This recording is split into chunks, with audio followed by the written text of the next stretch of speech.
Hello snowboarders of the internet, I am your host TC, and today we will be reviewing the Dinosaurs Will Die Pow Reaper. This board is equipped with a directional camber with rocker in the nose, so what that means is you're going to have a setback camber underneath your back foot to drive power off it, and that rocker in the nose to help it float and get above all of that powder that this thing's going to eat up. The Pow Reaper comes in a 156, a 160 ultra wide, and a 162. I rode this board at Copper Mountain where the conditions were pretty good actually. It was an overcast day, but there was 4 or 5 fresh inches on top of an already 6 that got wind blown, so it got packed down. So you didn't feel the bottom quite that much. You did in spots, but not too much. I used my Jones Mercury bindings and my Ride Fuse boots. When it comes to flex and stability, this board is stiffer than the middle of the road. I mean, just look at the tip and the tail, like how girthy it is. There's no taper at all there. That being said, it is an even flex throughout, so when you go to load, that sort of thing, it feels very similar. You don't have that softer tail or nose just folding on you. When it comes to foot steering this board, it is going to be a little bit more work to foot steer it. You're not going to have that super quick maneuverability. When it comes to foot steering, you're going to actually have to put quite a bit of work into it. When it comes to stability, this board is very stable. It definitely doesn't chatter out or anything like that. You can hit some high speeds on it and not really notice.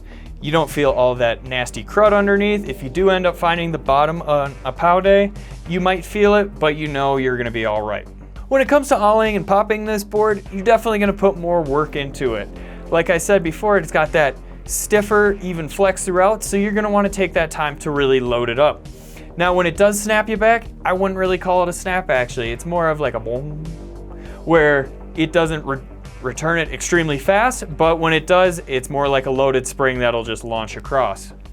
When it comes to landing, it lands just fine. You have that nice backseat camber to land on, all that. Lands in the powder extremely well, where that nose will try to porpoise up and not get buried in the snow. That being said, make sure you're not landing on your front foot. You still have a little bit of back weight to it.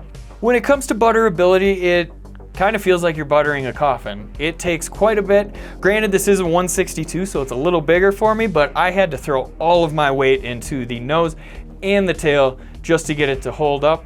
When you're going to pop out, it didn't really spring me out that much, where I was doing a lot of the work to spin myself out.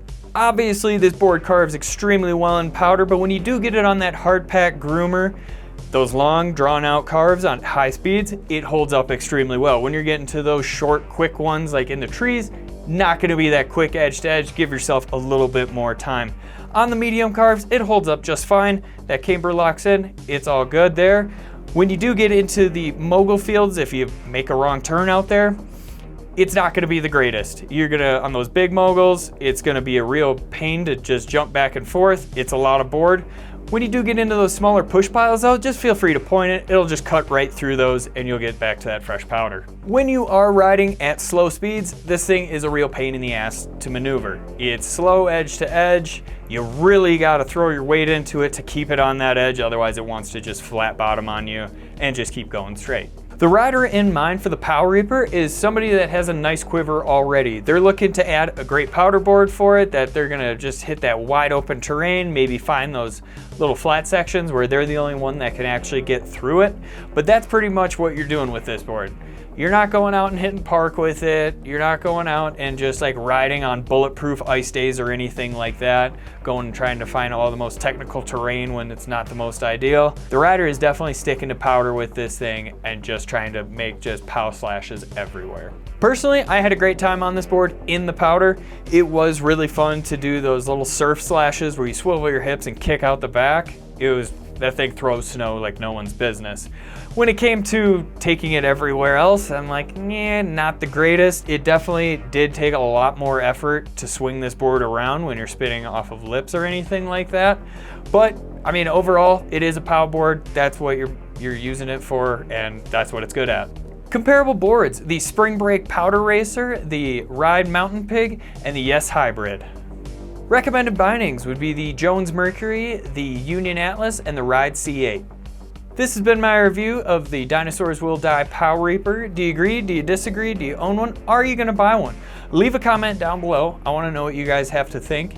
If you're new here, make sure you subscribe, click that bell, turn on those notifications. If you want to support us further, head on over to Angry Snowboarder VIP. Sure, I could explain it here, but we have a great video over there getting into it really in depth. And as always, guys, I've been your host, TC, and I'll see you out on the mountain.